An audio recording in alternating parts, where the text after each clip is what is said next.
All right, welcome back to the 4 Wheel Drive podcast driven by Shelter, Let It Ride, the Southern River Band, bringing us in once again. The 4 Wheel Drive podcast on Instagram and all our YouTube episodes over on BackChat Studios. Ronny, mate, we're lucky enough, the third day of the Adelaide 4 Wheel Drive and Adventure Show, to be joined by Beau from Outback Cleanups Australia. Mate, thanks for coming on board. One and only Beau. Cheers, mate. Yeah, I'm good, mate. Good to see you again. Had a good show.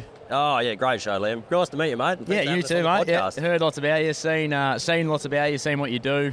So we're keen to do those stories. We're keen to dive into what you're all about, mate. But we'll get right into it. Outback Cleanups Australia. If anyone's come across your stuff before or heard about you, they'll know what a great job you're doing in Outback and in the Outback, and obviously, I suppose the selfless role that you take out there, mate, and what you do. So, how did it all come about?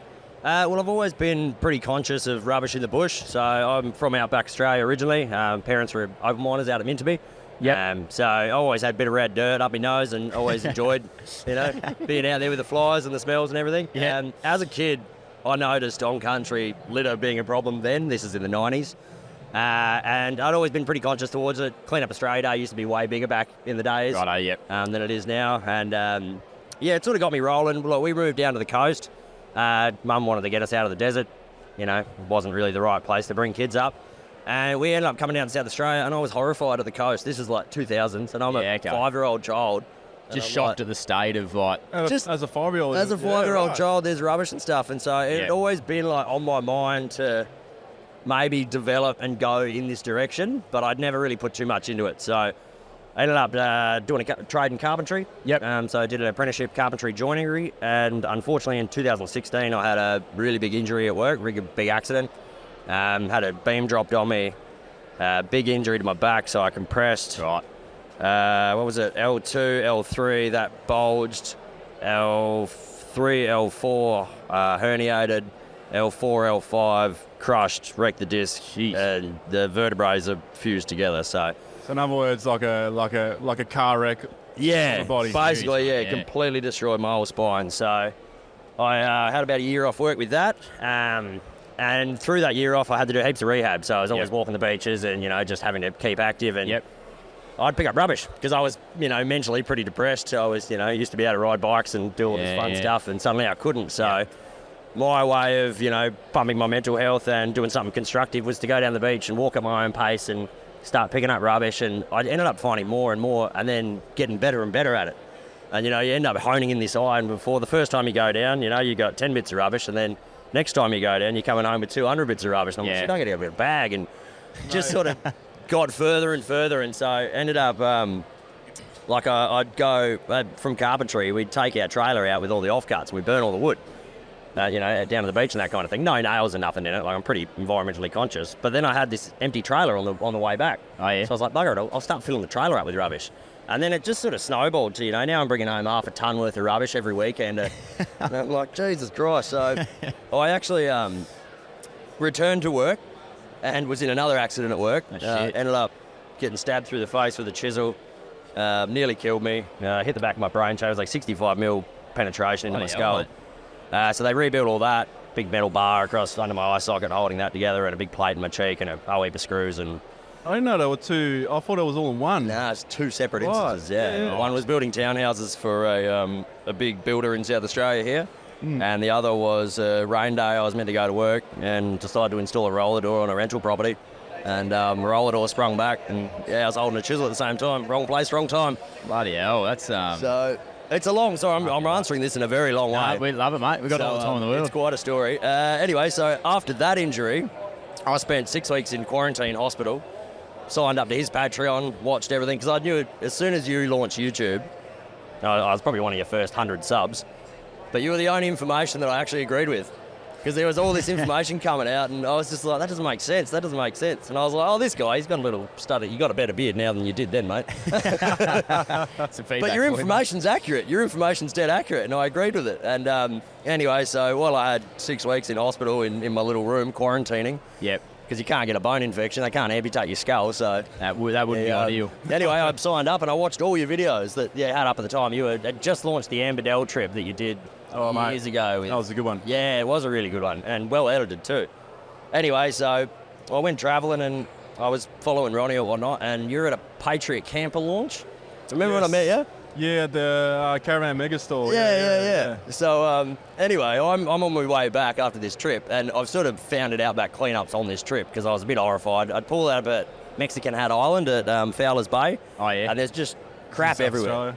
Just crap everywhere. And I was like, who cleans this up? Like, there's got to be an organisation that government-funded, independent, who comes and cleans this shit up? So drove to Esperance, spent 3 days in the Esperance Library, paying $20 a day to use their facility, and I was horrified. I was actually horrified and embarrassed about my country. Like, we're the 6th biggest country on the planet. We've got more coastal areas than majority of other countries, and we don't have a dedicated organisation to look after it. Like, and you're cleaning it up, and you have to pay to get rid of the stuff you clean up. Which is just ludicrous, right? And so, I was a bit embarrassed. I was like, well, I can't return to my trade. I really would love to, but I can't return to that. I don't want to be, a dole bludger for the rest of my life and whinge on income protection like that. I want to do something constructive and form a legacy if I can. Absolutely. So, on your way. I was thinking of names, and I was like, well, Outback Cleanups Australia. I'm from the Outback. Rolls off the tongue. OCA, OCA, did a clean-up around WA. Went into Esperance. Sorry, I'm getting really off topic here. Got the car stickered up. We can edit this out, gentlemen. I'm going to fumble. No, I'm loving it. Got the car stickered up at Esperance, did the trip, was coming home, saw you were launched at the thing, and thought, you know what, if I can meet him, he might be able to plug me, and I might actually get some funding for this, or some sponsors, or some kind of, wind beneath my wings. So, turned around, fanged like 1,000+ Ks to you in a day, went and bought myself a pair of shorts and a top, tried to iron on an Ocker patch, didn't work. Cut up a Cooper's box, wrote all my details on it, walked straight up to Ronny and said, "G'day mate, I'm Beau, Outback Cleanups, rudder, here's my card, hand it on," and you plugged me on your story.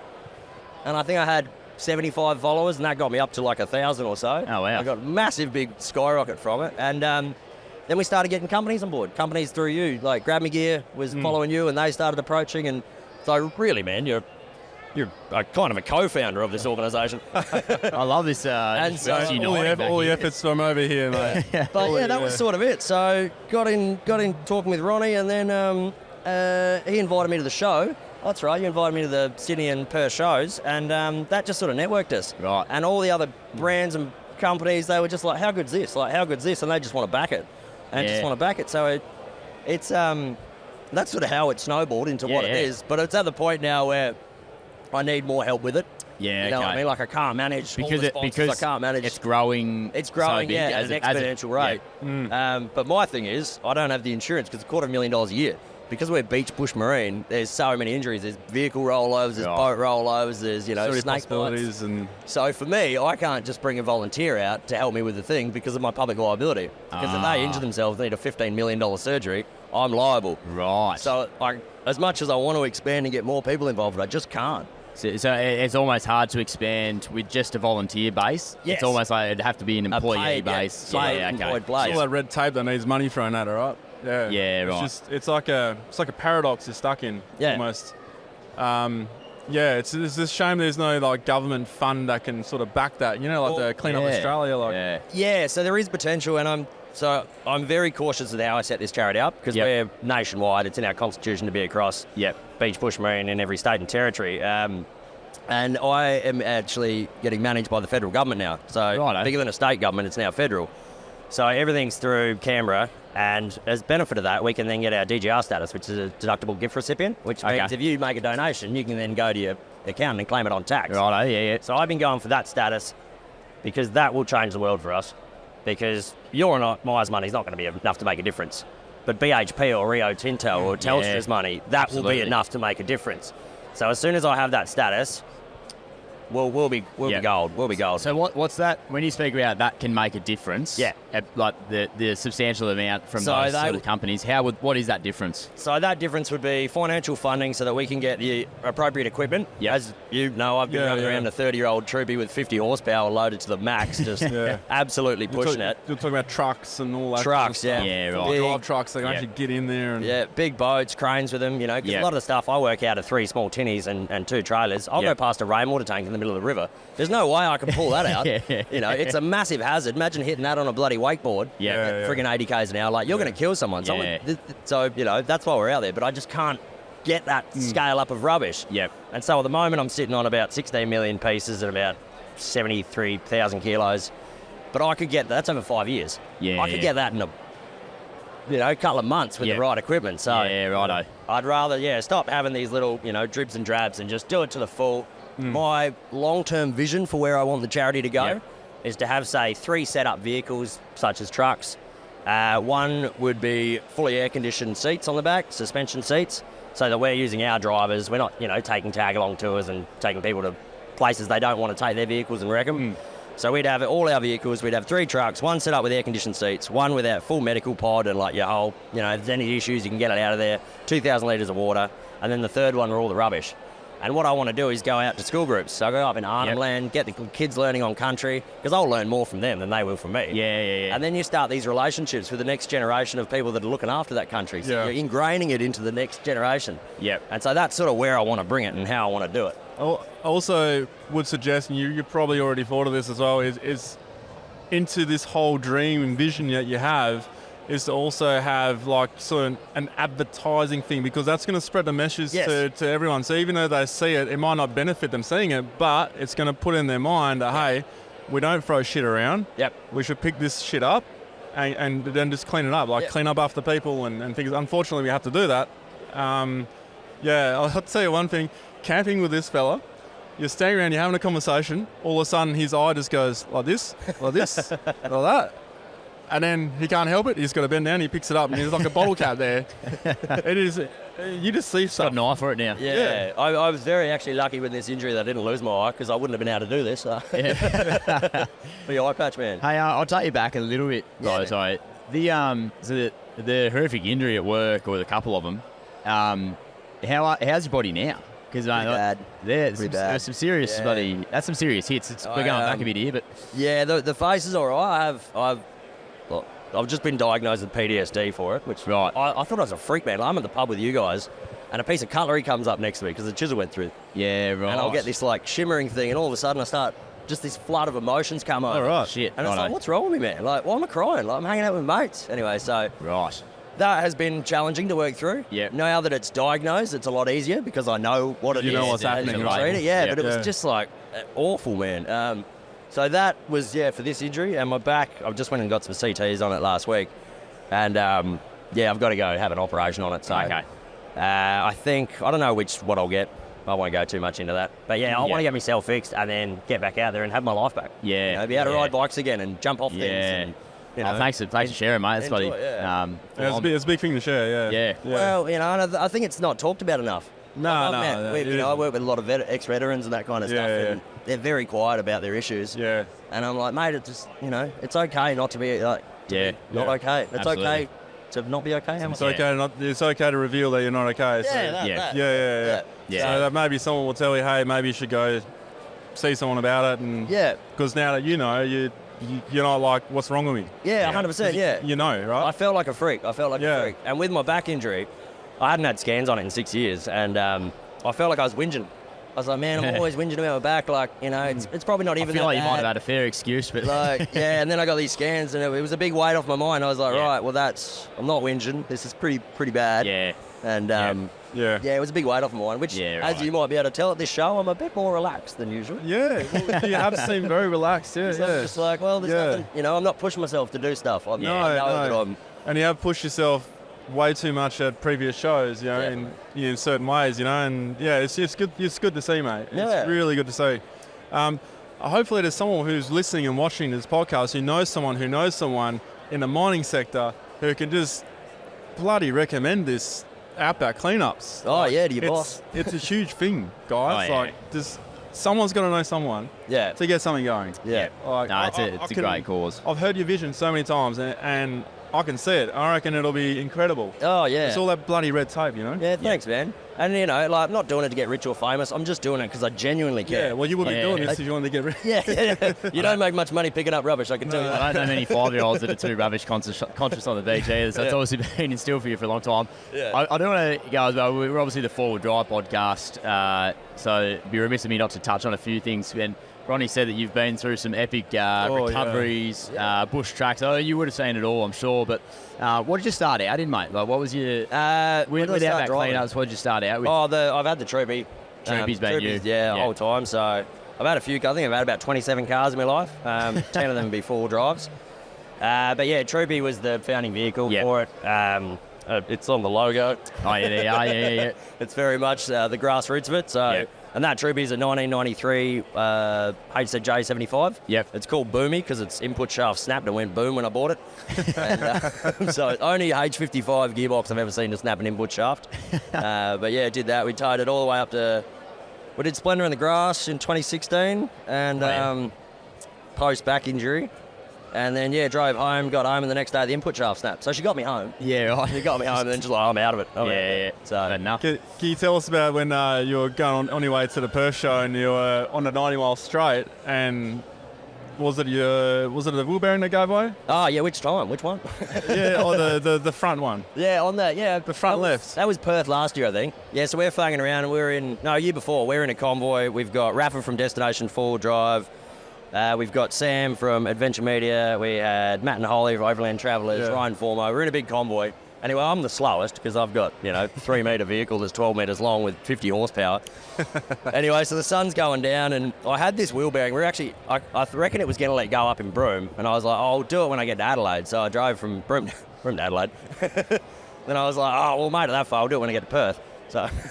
So I went to do it there, and anyway, about halfway along the 90-mile straight, I started losing power, and the car was pulling right a bit. And anyway, I'm like, I can smell something. So I pulled over with my partner at the time, and poof, just caught fire. Whole wheel bearing caught fire. So I'm like, I'm not touching that for a few hours. So we pitched the tent right on the side of the bloody 90-mile straight there, and everyone else kept driving, bastards. Oh, really? We'll see you at Balladonia, mate. Bye. Anyway, so I slept over, got up at 4:30 in the morning, pulled that off, chucked a new terrain tame one in there, and raced over to the show at the Perth show. So. Yeah, right. Yeah. What is your camp setup when you're pulling up? Oh, it varies. So we're pretty flexible with campaigns. I've got 3 vehicles, 3 cars and 3 boats. So depending on, and 4 trailers. So depending on which campaign I want to do, I'll take a different setup. The stereotypical would be the Troopy setup. That's got lithium in it, that's got upright fridge, it's got destination awning, sort of your typical Troopy setup. Yep. That's pretty convenient. If I'm in the boat, it's like Go Block, Ingle fridge or a Bushman fridge and a swag, and I'll just data log and do that as I go. But or the trailer, or that big trailer we built, rooftop, fully set up. It's got data logging facility in it, it's got a diesel Bowser in it, it's got 2 diesel tanks, 2 water tanks. It's the most hectic off-road Still going good, trailer? I can't tell, man. I've only got 50 horsepower. I need a V8. So that's sort of the variation of the setups. I also like my lightweight stuff as well. Like I quite often just take the rooftop tinny and I'll go up the Coorong, for a week. Yeah. And I'll have an esky with some very soggy meat, a few, very warm beers, and just a swag, and that's me. And I'm very comfortable in that. Yep. There is a couple of cool places in the Coorong where you can source fresh water, so you can just take your life straw and you can spit it into your bottle and get enough for that. I do really like that, but I never film any of that stuff. I'm not a camping thing. And when I go bush by myself, I like to disconnect. Just focus on what I want to do. Yeah, so can you disconnect and just go camping, or will you? No, I have to pick up rubbish. I have to pick up rubbish. I can't. If I'm there, I have to do it. Which I think a lot of people should take a leaf out of. Like, if you go camping, just pick up some rubbish. There's always something around. 100%. And that way you can maintain that campsite and potentially go there again. Yeah. And it won't be closed. Yeah. Because that's as we all know in this industry, that is a huge problem at the moment. Yeah. Is the 2-wheel drive club, rooster tailing and just wrecking joints and shutting tracks. It's not good. What's the most picked up type of rubbish? So cigarette butts is the most littered item on the planet. We litter about 17 billion a day. A day? One cigarette butt can pollute up to about 50 litres of drinking water. So if that's thrown in the ocean or a pond or goes, you throw it out the window, it gets washed into stormwater and goes into a creek. You think about how many litres of water we're polluting just from that. Cigarette butts definitely the most found item, followed very closely by bottle caps. And then your little things, your Chubba Chub stems, your straws, all the little bits. On the beaches, it's always microplastics and bits of rope and that sort of thing. But definitely cigarette butts stand out. Cigarette butts, bottle caps. Can't believe that. It's mayhem. It is crazy. So my old man, he smokes cigarettes, but he carries this little container. Yeah. So he puts it in the container. Yeah. Well, I know a lot of guys like out on the stations, Clammer was around here and Ringers and stuff. They just keep those Eclipse tins in their pocket.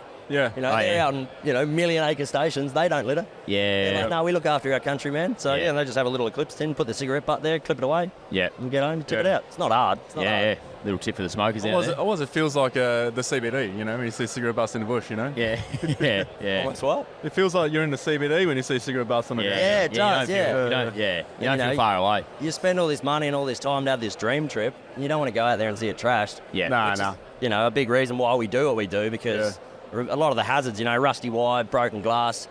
If you've worked, for 40 years, you finally bought your big off-road caravan, you're finally taking the kids out of school for a year, you get up to, say, Honeymoon Bay, for example, right up past bloody Columbrew and the Kimberleys. Yeah. Kid jumps out the caravan, steps on a nail, man, you're in for a big, horrible drive all the way to the hospital or an expensive airlift out of there. Yeah. So, because you don't want tetanus up there and, tropical infections and everything. So what we try and do is remove all those hazards, anything that's not naturally meant to be there. Yeah. So that when people go on their dream trip, it's a nice place to rock up to. Yeah. So How do you create the awareness? So like, or another way of putting it, how do we reach what you do? How do we help out? How do we see what you're up to? Social medias, Outback Cleanups on Instagram, Outback Cleanups Australia, Facebook, YouTube, Patreon. If someone wants to jump on Patreon, it's only $3 a month. Yep. You can message us directly. There's a whole heap of other videos and like YouTube links that you don't get access to. You're the only Patreon I still support. Yep. Well, the only one. The only one, because I've shut mine down. But I was like, and then I shut all the others down. I was like, I can't shut this one down. Oh, so cool. I'll stay on Beau's. Oh, thanks, mate. I appreciate that.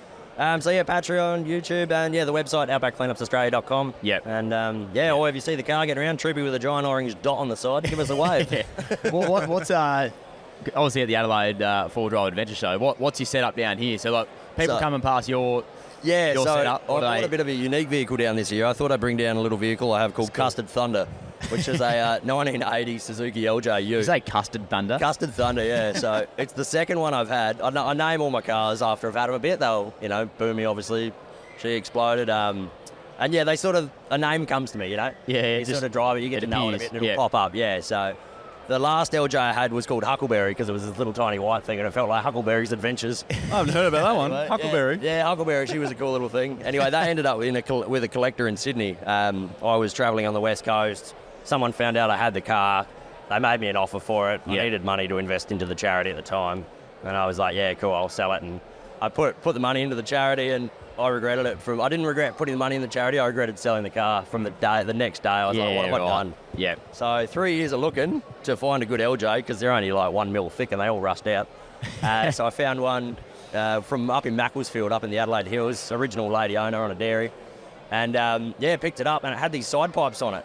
Like 2 motorbike exhausts and it was shooting flames out the side. And I was like, No oh way. my God. So we drove it home and it was, I drove it up on a trailer and towed it home. Anyway, my mates are sitting around and we regoed it and we took it for a fang around the block and it was all faded. It was really, you put your hand on it and it was just like, mate's like, dude, I'm covered in custard, man. Like, your car's just covered in custard. And I was like, well, it looks like custard and it sounds like thunder. So they call the name Custard Thunder. So, How good is that? Yeah, so that's the tidy up with that. So we decided about 2 weeks ago we're going to bring it down. So we're very lucky to work with some awesome companies that support the charity and what we do. So I set the call out saying, guys, I'm going to bring down Custard Thunder. You want to throw some accessories on it? So I think we've thrown about 20 grand worth of accessories on a $5,000 car. Yeah, right. And she's set up out the front there. But yeah, 750 kilos, 800 cc.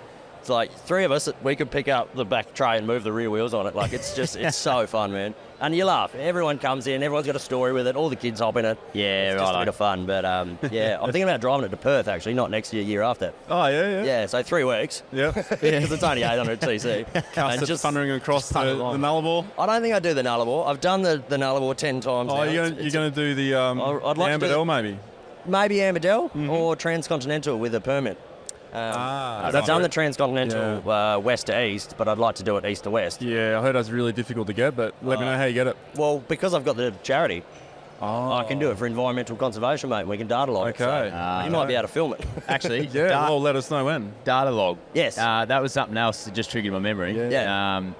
So whilst you're out there cleaning up, you are logging for everything, the government. Everything we pick up. You separate it all, don't you? The numbers go to. So I've got, basically it all goes in a tarp. We've got our Ocker sacks, which are our signature product that we sort of help fund ourselves with. Okay. Shameless plug there.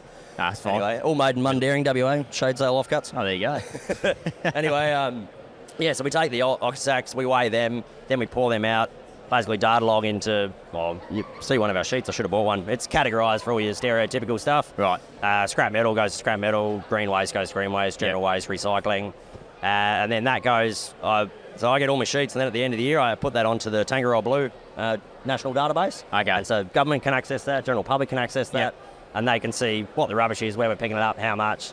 And it keeps a really good log too for sponsors, because we're like, oh, we've used your product to remove 10 tonne worth of rubbish this year, and they're like, yeah, cool, great. You know, makes them feel like they're worthwhile cause, rather than just how much rubbish you pick up. Oh, big pile. Yeah, like, you know what I mean. Big pile. Big pile.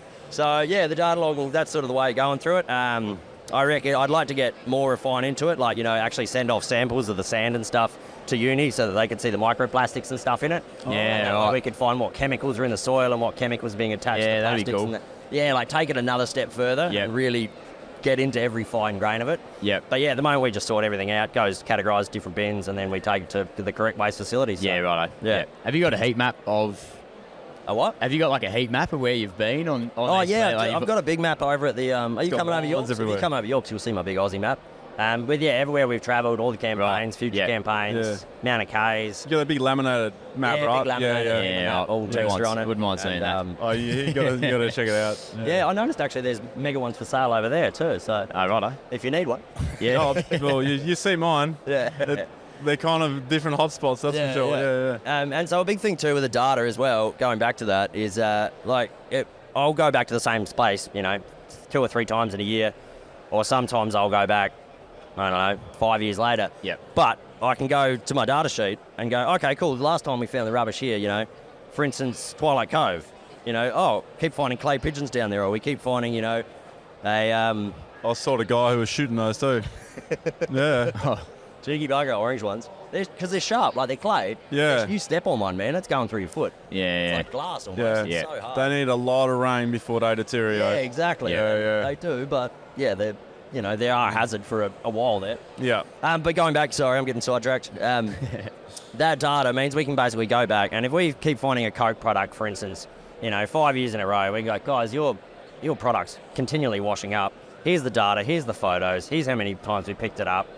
What are you guys going to do about it? You've got a corporate responsibility to show, and we've now got a problem. You know, what can you do about it? So that's sort of where I want to bring it. We've only been doing this 5 years, so it's not sort of enough to have the whole country's data. But I've got SA mapped really well, and a lot of WA mapped really well as well. So So a lot of this rubbish is coming from the ocean, right? That's on the beaches. A lot of it's from the ocean, yeah? Yeah, some of it. Depends. It varies on, obviously, beaches with tidal currents, more sort of camping and that kind of stuff. Like Honeymoon Bay, going back to that place, we thought that we were going to get a lot of washed-in rubbish up there. Everyone was like, oh, it's all washed in from East Timor and rada. We data logged it. We had 98% Australian rubbish, 2% washed in. Oh, right. 2%, yeah. It was all... Can't deny that. Yeah, exactly. And we told the locals up there, and they didn't want to hear about it. Yeah. They didn't want to hear about it. And I was like, well, there's the data. Yeah. So, right. You know, I'm not trying to shame anyone. I'm not trying to throw anyone under the bus. But I call a brick a brick, man. The truth is the truth, and it's not always easy sometimes to hear, but it's got to be said. So that's awesome. Yeah. I reckon we've got the Tough Dog boys about to start soon, so we've got a little segment called Around the Firepit, Beau. It's brought to us by Maxxis now, which is awesome. They're on board. So maxxis.tyres are on board with it. They've got the, I suppose the sponsorship set up. I don't even know what it is, but they're giving us traction. Tyres, and I'm loving it. So we're all set up. But giving us good traction. We usually just get them sent in from the crowd, mate, and I'm hoping that Jaden here's got a few for us. So we'll swing them around. We usually there we go. We pretend that there's a fire here. They get the crackle going on the. Light one. Jaden does that. You can hear the fire. You can hear it. You can hear it. See Harry down there. So this is a mate of mine actually. He's jumped on board quickly, which is good. Drives an old troopy himself, mate. So he's going to be a fan for sure. Be a long question then. Best transformation of a location before and after cleanup. That's a very good question. Best transformation. I reckon actually Buffalo Beach. We did a massive cleanup. Taylor Dog, mate of ours, hosted a big cleanup 4-door 4x4 in association with Outback Cleanups, like I mentioned the insurance. So I can't tell people to come. Buffalo Beach? Buffalo Beach is down... Where is Buffalo Beach? Like 2 hours south of Perth, I think. 2 Oh, or 3 really? hours south of Perth. Oh, right. And we must have got 100 cars down there, hey? Oh, We had really? a ton of rubbish, and it was so good because I was cleaning up the week before by myself. Yeah. And, there was all this, so then, 100 cars, 100 people, and the pile of rubbish we had, and you'd go down that beach after, it was immaculate. So I reckon that, in a long answer. Yeah, Buffalo right. Beach was the biggest turnaround, yeah. Yeah, well, that's thanks to the Big Turkey. That's my mate's nickname. Turkey. The Big Turkey. Yeah. That's thanks to him. That's a common name on the two-way. Am I reading that next one? Sorry, Beau. This is another mate. So they've jumped Far on board away, here. mate, Yeah. far away. This bloke works at Dometic. He should be here, actually, but he's not. He's slacking off. Who is your favourite, Duggo or Ronny, and why is it Duggo? That's just... You don't have to answer that. Doug or Ronny? Yeah, I'm Duggo. Oh, right. Yeah. I was like, well, I don't know the other I'm one, not so it's got to go Ronny. Thank you, Daniel. That's not getting an answer. It's like picking his favourite child. Yeah, which you've been made to do a couple of times. So you're not pick your favourite child, but pick your favourite car. Between the 79 and the Troopy, I mean, come on. Oh, it's a Troopy, man. Yeah, that's what he said. Person That's here. what he said. Troopy's a Troopy, bro. Is that it, mate? Troopy's a Troopy. There's one more. He's shamelessly just labelled the Troopy yesterday, and then you back out every time I pull you up on it. It's just like, mate, it's all good. 79 can't hear it. We're interviewing Beau here, right? How you guys do, you? Dude, we need to do a slogan for you. We need to do some kind of catchy slogan that everyone Dragon can bin, use. sinking tins. What was that? Dragon bin, sinking tins. Dragon bins. Non-alcoholic. I like my 7 Dragon Ups. bins, Yeah, singing well, tin. you like I this, do like that one, but I think you need another one. Yeah, all right. That's a good one for the pub, right? But we need that. We need to come up with one. It'd be good to have some. Well, right suggestions in. as Maybe well. someone at home will have something thinking. That Send is them a in. good point, actually. We've asked for that before on the show for different things. We need one for Maxxis as well. And we're working on one for Beau now too. Done but, deal. I don't mind your one, to be honest. That We could need really one for work. you, I'll Beau. give you 10% of all profits as a non-profit organisation. Yeah, it's a good deal. Take it. All right, this one from Recon Adventures. Is the FJ a Land Cruiser from both of you? No. No. No, Just no. Are you saying no? drop the mic. Am I saying no? Yeah, I've been in the I back of don't- that FJ. I'm not actually sure it's an FJ. That is so modified, that I'm a car. fan. I actually am a fan of the FJ, but I don't want to step on any Land Cruiser drivers' toes and label it. But I like FJ, so Oh, me too. I like it. yeah. I've got one. What is one place you haven't been to that you really want to get to for a clean-up? Cape York. Cape York? Cape York. The eastern currents there, just bringing in rubbish, is just phenomenal. Cape York and Arnhem Land, Yeah, okay. I must say. Yeah. The reason I haven't gone there is you need a truck. There's just so much rubbish. Yeah. There's no point going. Well, there is point to raise awareness and whatnot, but it'd be a drop in the ocean taking my cruiser and my trailer up there. Yeah. I'd be flat out all day. And just the titles, like they're doing monthly cleanups up there. They got a Troopy Arcana and stuff up in Arnhem Land, and they're doing cleanups up there, and it's every week, man. It's just the amount of title rubbish coming in is just phenomenal. So I'd like to team up with some big Back to Basics or something. We've Oh yeah, they're cool. spoken a bit online about teeing up a boat and doing some islands out there or something along the lines, and they'd have contacts. I'm not from North Queensland, so sure, having a local up there to have all that local knowledge and where to get and where to 100%. carry some rubbish. Yeah. Get you a long way, yeah. Yeah, exactly. Maybe it's not what you know. maybe it's someone who who you knows know, the so. council, so you don't get charged to dump the bloody rubbish as well. Yeah. That's something I just don't understand, Well, actually, Queensland government has reached out and said you are so welcome to come to Queensland. We'll give you free dumping. Okay. Which is the only state and territory to ever do that. Wow. Which is fantastic. Good on So Queensland. we should probably get up there. Yeah. Hey mate, we'll leave you to it. Thanks so much for coming on, taking you. some time out of your Yeah, day. cheers, We bro. encourage everyone listening and viewing to jump over to your channels and check it out, get on board and just clean up after yourself. If you see it, pick it up. Even if it's not your rubbish, it's your country. So our country. Let's Look after Mining it. resources, together. minerals, get on and back this up. Yeah, You know? it's an awesome cause, really selfless. Mate, that's it. That's all we need from you. Thank you so thanks much. to Maxxis for around the Firepit. We've got the shelters here who sponsor the podcast. We're driven by a shelter at the Four Drive Podcast. So We'll get a contact. it's up the river, man. With Ed and Ryan, we'll see us out again. You know where to find us. Four Drive Podcast on Instagram and all our episodes over at BackChat Studios. Catch you Cheers, later. guys. All right. Cheers, bye.